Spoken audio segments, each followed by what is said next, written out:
தமிழக தேர்தல் பொறுப்பாளர் பயாஜந்த் பாண்டா சமீபத்தில் சென்னைக்கு வருகை தந்தபோது கட்சியின் வார் ரூம் நடத்தும் நபர்களை சந்தித்து ஒற்றுமையின் அவசியத்தை வலியுறுத்தினார். கட்சியால் நிதி அளிக்கப்படும் வார் ரூம் பிரிவுகள் கட்சி விதிமுறைகளுக்கு உட்பட்டு செயல்பட வேண்டும், இல்லையெனில் நடவடிக்கையை சந்திக்க நேரிடும் என்று எச்சரிக்கப்பட்டுள்ளது.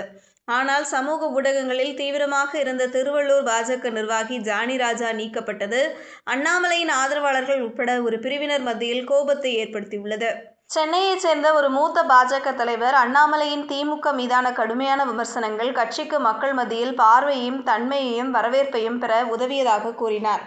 ஆனால் அதிமுகவுடன் மிக நெருக்கமாக செல்வதன் மூலம் பாஜக தனது தனிப்பட்ட குரலை இழக்கும் அபாயம் உள்ளதாகவும் அவர் தெரிவித்தார்.